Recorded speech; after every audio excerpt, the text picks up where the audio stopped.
Pozdravljeni! Danes so na vrsti zopet vaše vprašanja in vaše pobude, tokrat na zelo zanimiv način. Na tistem prenosu v živo se je pojavilo vprašanje o statusu tovarniške ekipe.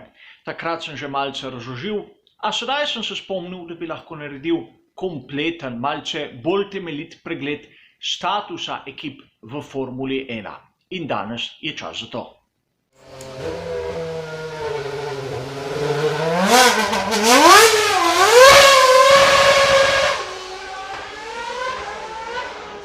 Preden začnem s to zgodbo in razlago raznih statusov, seveda v navednicah v Formuli 1, se moramo zavedati naslednjih dejstev.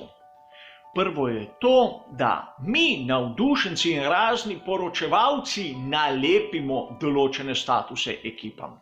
Namreč, če pogledamo v pravilnik, je edini status, ki obstaja, konstruktor. Namreč ekipe morajo imeti intelektualno lastnino nad svojim bolidom, nad svojim projektom, seveda v tistih delih, kateri so zabeleženi v spisku Listed Parts.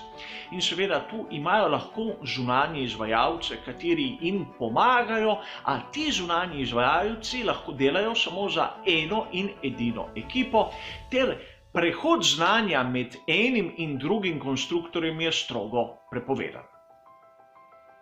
In seveda, tu je treba povedati, da v preteklosti so bile situacije različne, kar je bilo dovoljeno v preteklosti, mogoče v sedanjosti ni dovoljeno, in kar je dovoljeno danes, lahko tudi v preteklosti ni bilo. Tega se moramo zavedati. In iz tega izhaja, da ti statusi, katere jih bom sedaj navedel, so plod moje interpretacije. Nekdo se z njimi lahko ne strinja in treba je tudi razumeti, da tiste sodobne primere, ki jih bom sedaj podal, je treba imati samo kot take. Kot primere in ne kot status določene ekipe. In začnimo od spodaj in pojdimo počasi navzgor. Prvi status, katerega bi omenil, je status zasebnika, lahko bi mu rekli privatnik oziroma privateer v angleščini. To je tista ekipa, katera na tržišču kupi vse dele, to se pravi šasijo od enega, naprimer motor lahko od drugega, ju sestavi skupaj in gre osvajati naslov svetovnega prvaka Formule 1.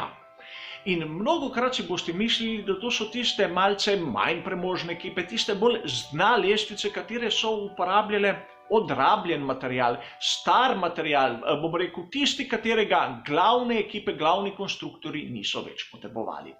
V večini primerov je bilo to res, a v preteklosti imamo svetle primere, kot naprimer Tim Walker, kateri je imel sorazmerno svež material, v mnogih primerih samo nekaj dirk za tistim, kar so imeli v uradnih ekipah, kateri je imel tudi prvovrstne voznike, naj omenim, da za njih je vozil Sir Stirling Moss, za njih je vozil Graham Hill, dosegali so tudi zmage v svetovnem prvenstvu Formule 1. Daleč od tega, da bi bili tam nekje na repu. Po filozofiji, če bi lahko danes dal neko primerjavo, so zelo blizu ekipi Haas, čeprav sem povedal, danes zasebnikov nimamo v Formuli 1. Blizu temu so tiste ekipe, ki jih mnogi poimenujejo B ekipe, neke matične ekipe. In tu seveda gre takoj usporednica med Alfa Tauri in Red Bull. In seveda nedvomno gre za finančno, lastniško in tehnično povezavo med matično in B ekipo. A mnogi si boste zopet mislili, da ta B ekipa je že po osnovi slabša od matične. Kar še zdaleč, da bi bilo res. Spomnimo se samo leta 2008, ko je Scuderia Toro Rosso, predhodnica današnje Alfa Tauri, bila bistveno boljša od matičnega Red Bulla. In tudi druga B ekipa, za katero smatram, da je bila super auguri, v sezoni 2007 je bila prekleto blizu, na nekaterih dirkah celo boljša od matične Honde. In seveda, tu se moram ustaviti pri izrazu, katerega navdušenci pogostokrat uporabljajo. In to v slabšalnem pomenu. Garažisti. Ta izraz je izmislil Enzo Ferrari in z njim je označil britanske ekipe. Tiste britanske ekipe, ki so kupile takrat Ford Cosworth DFV, Hewlandov menjalnik, ju spojili skupaj, nekako po njegovem v garažah sestavili neko šasijo in šli osvajati svetovno prvenstvo Formule 1. Problem je bil v tem, da konec 60-ih in v začetku 70-ih let so bili ti garažisti prekleto uspešni. Poglejte samo rezultate in zato je bil Enzo Ferrari tako jezen na njih. Še zdaleč, da bi bili takratni garažisti neuspešni in tehnično nepodkovani. In zanimiv primer znane ekipe Formule 1, kako je praktično šla skozi vse te tri statuse. Ekipa Kena Tyrrella. Ko je prišel v Formulo 1, je bil praktično B ekipa Matre. Razlika med njegovo ekipo in ekipo Matre je bila ta, da na njegovih šasijah so uporabljali motorje Ford Cosworth DFV, medtem ko je Matra imela svoje lastne, Matra kot konstruktor. Nato, ko je prišlo do spora, je postal v bistvu zasebnik. Kupil je na tržišču šasijo March. No in po tem prehodnem obdobju je ratal tudi Ken Tyrrell pravi konstruktor. A zanimivo pri vsej tej zgodbi je to, da njegova prva šasija 001 je zares nastala v njegovi garaži. In ekipa Kena Tyrrella je dosegala zmage, naslove svetovnih prvakov med vozniki in med konstruktorji, še zdaleč, da bi lahko o njej rekli kaj slabega. In seveda, če gremo še stopničko više, pridemo do tistih konstruktorjev. In seveda, danes sem že omenil, da so vse ekipe v Formuli 1 po pravilniku konstruktorji in res poznamo mnoge načine, kako se pravila lahko malce ukrivijo, da določene ekipe dobijo tudi od zunaj določeno pomoč. Vsaj tako si mi mislimo, kajti uradno morajo biti konstruktorji. In seveda, dostikrat me boste slišali porabljati izraz pravi konstruktor. Pravi konstruktor samo osebno namenjam tistim ekipam, katere poleg šasije izdelajo tudi menjalnik. In to v današnji Formuli 1 ni tako samo po sebi umevno. Naprimer, od teh ekip, katere niso tovarniške ekipe, moram poudariti, da gre za Williams, McLaren in Red Bull. Med konstruktorji bi rad opozoril na ekipo, katera ta status v sezoni 2020 nekako težko izpolni. Poglejmo samo, kaj so pripravili pri ekipi Racing Point. Podobnost med njihovim bolidom in lanskim Mercedesom poraja določene dvome. A po kontrolah FIA je vse v najlepšem redu, samo tako, da se bomo razumeli. In sedaj pridemo na konec, na tiste tovarniške ekipe. Kaj je tovarniška ekipa?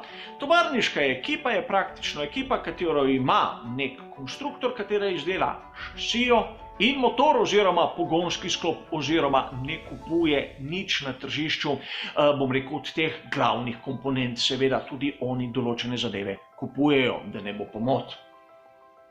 Danes v današnji Formuli 1 lahko za te ekipe imenujemo Renault, Mercedes ter Ferrari. Mnogokrat mnogi poročevalci pripišejo tovarniški status nekaterim ekipam, katere so vezane na določenega proizvajalca pogonskih sklopov. Naprimer, slišali smo v tistem prenosu Red Bull pa Honda. Težko bi to rekli, kajti ukolikor določen dobavitelj daje večjim ekipam pogonske sklope po pravilniku, danes morajo biti enakih specifikacij. In tudi v preteklosti bomo imeli določene težave, če rabimo tak opis za tovarniško ekipo. Naprimer, leta 1995 smo imeli motorje Renault, tako pri Williamsu kot pri Benettonu. Kaj so sedaj bili oboji tovarniška ekipa ali nobeden. In seveda tudi v času, ko je Red Bull osvajal naslove svetovnih prvakov med vozniki in konstruktorji z motorji Renault, smo imeli tudi tovarniško ekipo Renault. To se pravi, Red Bull ni bil tovarniška ekipa Renaulta. Tretja zadeva, katero moramo razčistiti in v kateri mislim, da ni sporno, je to, da samo ime še ne pomeni statusa. Alfa Romeo Racing še ne pomeni, da je tista ekipa, tovarniška ekipa Alfa Romeo. Oni so samo pokrovitelj tistemu, kar smo poznali kot Sauber. In v prihodnosti bomo videli Aston Martin. In mnogi zopet so začeli s tem, kako bo Racing Point, že prej omenjen, postal tovarniška ekipa Aston Martina. In tu se pojavlja sedaj tisti dvom. Kako Racing Point, kateri po našem subjektivnem mnenju težko zadosti tistim pogojem konstruktorja, bi ga lahko dali v tiste kategorije malce nižje, kar naenkrat bo preskočil kar nekaj stopničk samo z spremembo imena ter postal tovarniška ekipa. Seveda, ne gre na hitro prav skupaj. A na koncu, za zaključek, status, ki ga mnogi pripisujemo ekipam, sploh ni važen. Če vi navijate za eno določeno ekipo in jo imate radi, naj drugi govorijo, kar hočejo. Vi navijate za njih in želim vam, da bi vaša ekipa dosegla najboljši možen rezultat. Pa ne glede, kaj drugi pravijo. Hvala za vašo pozornost in nasvidenje.